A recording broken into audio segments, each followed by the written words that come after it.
ഗോവിന്ദത്തിൻ്റെ ഇന്നത്തെ എപ്പിസോഡിലേക്ക് എല്ലാവർക്കും സ്വാഗതം. അങ്ങനെ നമ്മുടെ ഭദ്രൻ ജോലിക്കാർക്ക് ശമ്പളം കൊടുക്കാൻ വേണ്ടി റെഡിയായി നിൽക്കുകയാണ്. നിങ്ങൾ എന്താ കരുതിയത് എൻ്റെ കയ്യിൽ പൈസ ഇല്ലയെന്നോ? ഞാൻ നിങ്ങൾക്ക് പറഞ്ഞതിനേക്കാളും 50,000 രൂപ കൂടുതൽ തരാമെന്നൊക്കെ പറഞ്ഞ് വലിയ വലിപ്പത്തരൊക്കെ പറഞ്ഞുകൊണ്ടിരിക്കുന്നുണ്ട്. എന്നാൽ അത് തായോ വർത്താനം പറഞ്ഞ് നിൽക്കാണെന്നൊക്കെ പറയുന്നുണ്ട്. ആ സമയത്ത് പ്രിയ പറയുന്നുണ്ട്, പ്രിയനോട് ചോദിക്കുന്നുണ്ട്, ആരോട് ചോദിച്ചിട്ടാണ് ജോലിക്കാരെ പറഞ്ഞു വിട്ടേന്ന് പറഞ്ഞു വിടാൻ പോകുന്നതെന്ന് പറഞ്ഞപ്പോൾ, എനിക്ക് എൻ്റെ അച്ഛൻ്റെ അമ്മയുടെ ആരോഗ്യമാണ് വലുത്.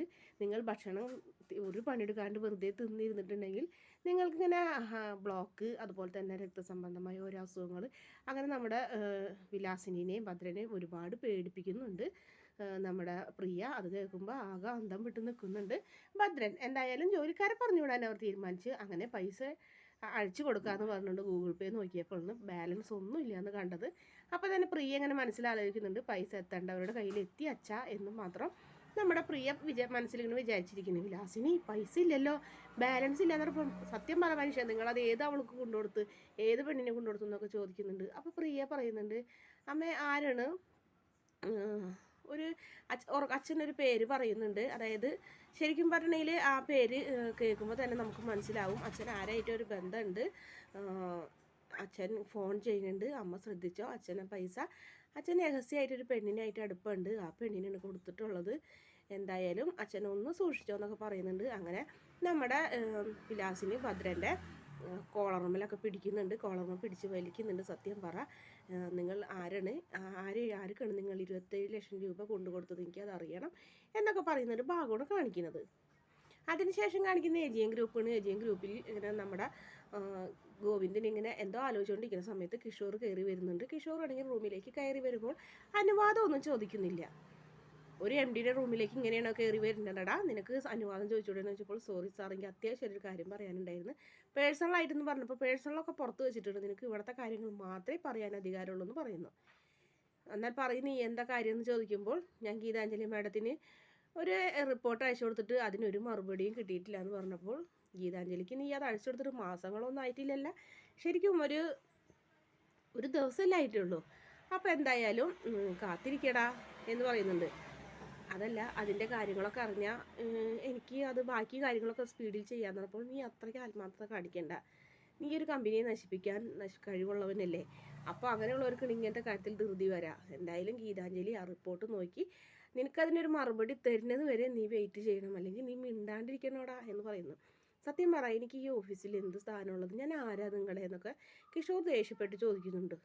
നീ ആരാണെന്ന് നിനക്കറിയില്ലേടാ, നിനക്കറിയില്ല എന്നുണ്ടെങ്കിൽ ഞാൻ പറഞ്ഞു തരാം എന്ന് പറയുന്നുണ്ട്. അതല്ല, ഇതിൻ്റെ ഈ അമ്മായിശനില്ലേ, അമ്മായിശനോട് ഞാൻ വിശദമായിട്ട് പറഞ്ഞു കൊടുക്കാം നീ ആരെന്നുള്ള കാര്യം, നിനക്ക് എന്താ ഇവിടെ സ്ഥാനം എന്നുള്ള കാര്യം എന്നൊക്കെ പറഞ്ഞപ്പോൾ, വേണ്ട സോറി സാറേ എന്ന് പറഞ്ഞു കഴിഞ്ഞിട്ട് നമ്മുടെ കിഷോർ അവിടെ നിന്ന് നാണം കെട്ട് പോകുന്നുണ്ട്. പോകുന്നു മാത്രമല്ല, പുറത്ത് ചെന്നിട്ട് ഒരു ബോംബ് കിട്ടിയിരുന്നെങ്കിൽ ഇത് തകർക്കാമായിരുന്നു എന്നൊക്കെ പറഞ്ഞ് ദേഷ്യത്തോടെ നമ്മുടെ കിഷോർ അവിടെ നിന്ന് പോകുന്നു. പിന്നീട് കാണിക്കുന്നത് ചെമ്പകശ്ശേരി വീട്ടിൽ കീർത്തനം, അങ്ങനെ വിജയലക്ഷ്മിയുടെ കീർത്തനം പുറത്തേക്ക് കേൾക്കുന്നുണ്ട്. ഗീതുവാണെങ്കിൽ അകത്തേക്ക് കയറിയിട്ട് അതൊരു മുടക്കം വരുത്താതെ ഇങ്ങനെ കേട്ടുകൊണ്ടിരിക്കുന്നുണ്ട്. ഗീതുവിന് അത് ഒരുപാട് ഇഷ്ടമായി, ഗീതുവിന് അതിൽ ലയിച്ചിരിക്കുന്നുണ്ട്. അതിനുശേഷം വിജയലക്ഷ്മി പാട്ടൊക്കെ കീർത്തനമൊക്കെ നിർത്തി പുറത്തേക്ക് വന്നപ്പോൾ ഗീതു അതിൽ ലയിച്ചിരിക്കുന്നത് കണ്ടത് ഗീതുവിൻ്റെ തോളിൽ തട്ടി ഇത് എപ്പോൾ വന്നു എന്നൊക്കെ ചോദിക്കുന്നുണ്ട്. പിന്നീട് പറയുന്നുണ്ട് കീർത്തനം കേട്ട് ഇങ്ങനെ അതിൽ ലയിച്ചിരുന്നതാണെന്ന് പറയുന്നു. പിന്നെ അവിടെ സംഭവിച്ച കാര്യങ്ങളൊക്കെ പറയുന്നുണ്ട്. അറയ്ക്കൽ തറവാട്ടിൽ മാഡം പറഞ്ഞതുപോലൊക്കെ ചെയ്തത് കൊണ്ട് എന്തായാലും ചേത ഗ്രൂപ്പിൻ്റെ അടുത്തേക്ക് കാര്യങ്ങളൊക്കെ പോയിട്ടുള്ളത്. ഇനിയിപ്പോൾ ഇതും അതുപോലെ തന്നെ ഇത് അന്വേഷിക്കുന്ന കൂട്ടത്തിൽ പഴയ കേസൊക്കെ കുത്തിപ്പോക്കും, എന്നെയും ഗോവിന്ദേട്ടനെയും കൊല്ലാൻ നോക്കിയത് വരെയും എല്ലാ കാര്യങ്ങളും അവരറിയും എന്നൊക്കെ പറയുന്നുണ്ട്. എന്തായാലും നീ ഒന്ന് സൂക്ഷിച്ചോ. സത്യം പറ, നിങ്ങളാരാണ്, നിങ്ങൾ അവിടെ നടക്കുന്ന എല്ലാ കാര്യങ്ങളും അറിയുന്നുണ്ടല്ലോ, അവിടെ ആരെങ്കിലും സ്പൈ ഉണ്ടെന്ന് ചോദിച്ചപ്പോൾ ഉണ്ട് എന്ന് പറയുന്നുണ്ട്. ആരെന്ന് ചോദിച്ചപ്പോൾ നീ ഗോവിന്ദൻ്റെ ഭാര്യയായ ഗീതു എന്ന് പറയുമ്പോൾ, ഒന്നും മിണ്ടാണ്ടിരിക്കും, എന്നെ ഇങ്ങനെ കളിയാക്കല്ലേ, എന്നാൽ പിന്നെ നീ കണ്ടുപിടിക്കുമെന്ന് പറയുന്നുണ്ട്.